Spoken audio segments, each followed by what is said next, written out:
Então, essa mensagem é a mensagem de número 5. O título é: Vós sois cá de baixo, eu sou lá de cima. Leitura da Bíblia, João capítulo 8, versículos de 21 até 36. Nós estamos dentro do contexto de João capítulo 8, que começa a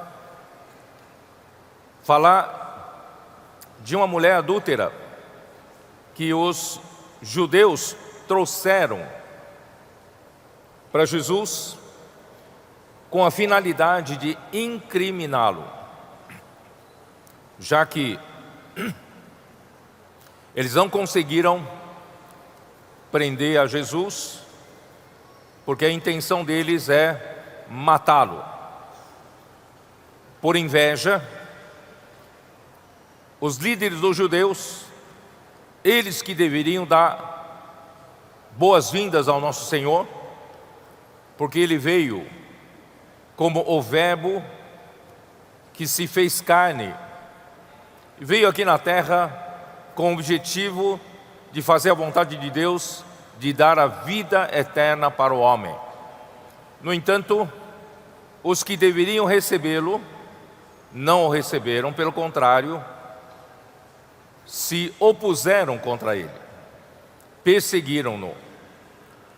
Então, no capítulo 8, eles trouxeram uma mulher adúltera, que foi apanhada em flagrante adultério, e entregaram essa questão difícil para Jesus resolver.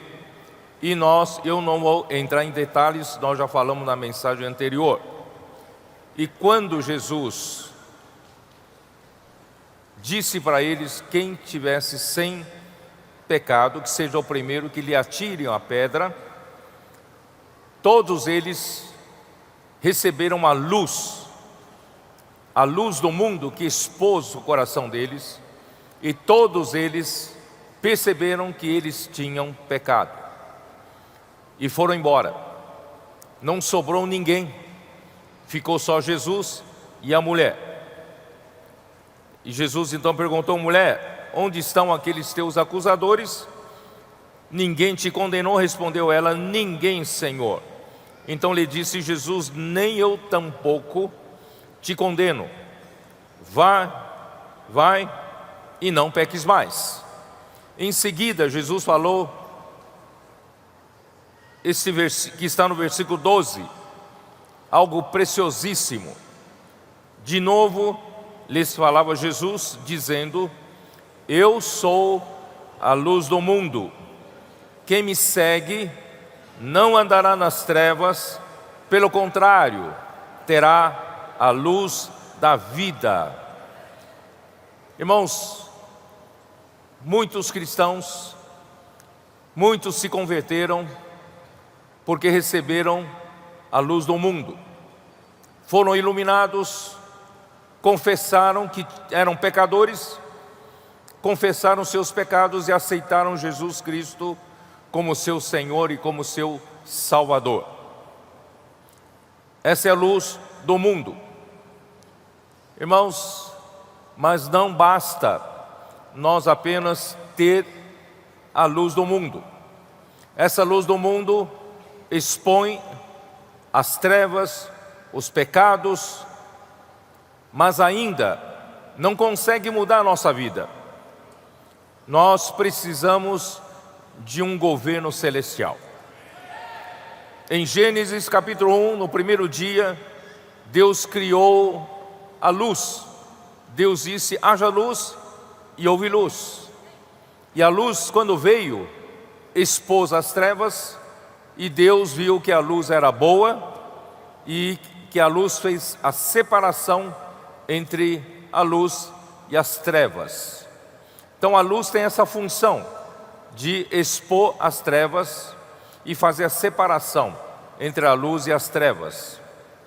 Então, graças a Deus, muitos se converteram pela luz que iluminou e expôs os seus pecados, confessaram os seus pecados e se converteram a Jesus.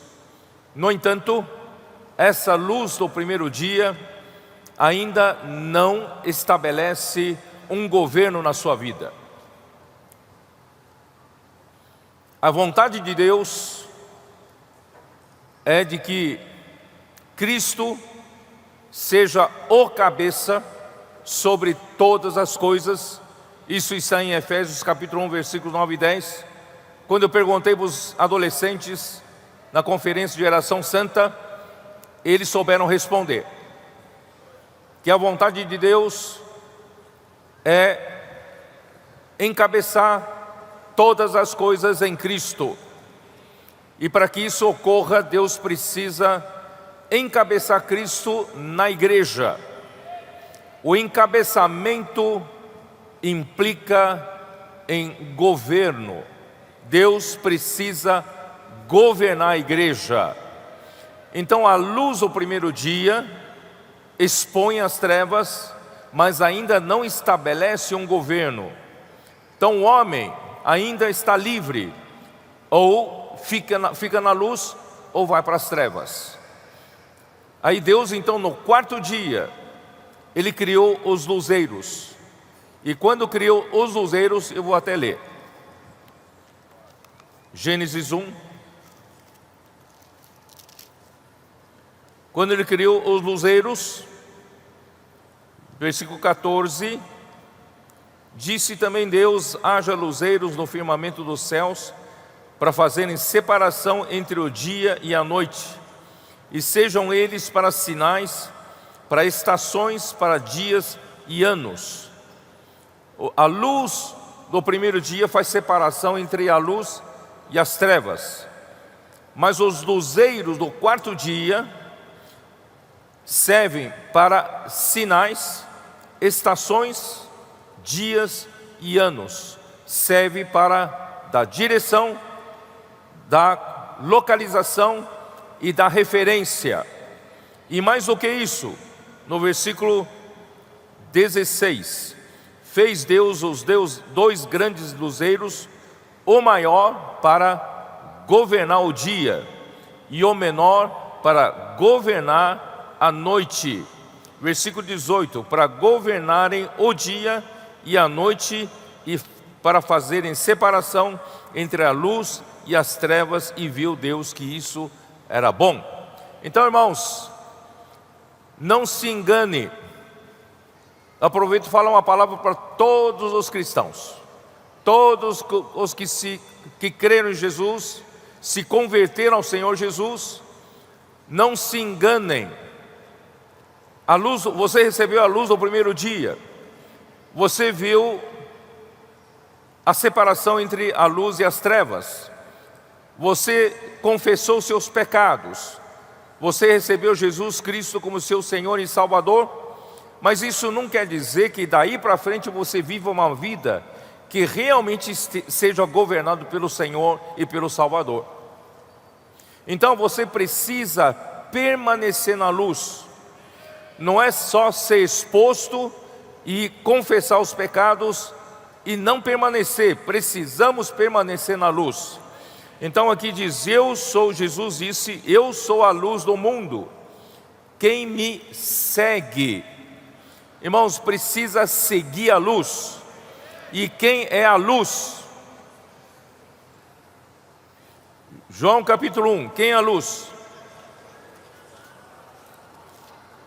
No princípio era o Verbo estava com Deus, e o Verbo era Deus. Ele estava no princípio com Deus. Todas as coisas foram feitas por intermédio dele, e sem ele nada do que foi feito se fez. A vida estava nele, e a vida era a luz dos homens. Por isso, irmãos, quando você recebe a luz do primeiro dia, você vê que você é um homem pecador, e você pede perdão para o Senhor, você confessa e recebe o Senhor. Você precisa, a partir daí, seguir a Jesus. Seguir a Jesus significa seguir a luz, significa seguir a palavra. Então, você precisa seguir a palavra para continuar na luz, para que essa luz estabeleça o governo na sua vida. Então, quem me segue não andará nas trevas, pelo contrário, terá a luz da vida.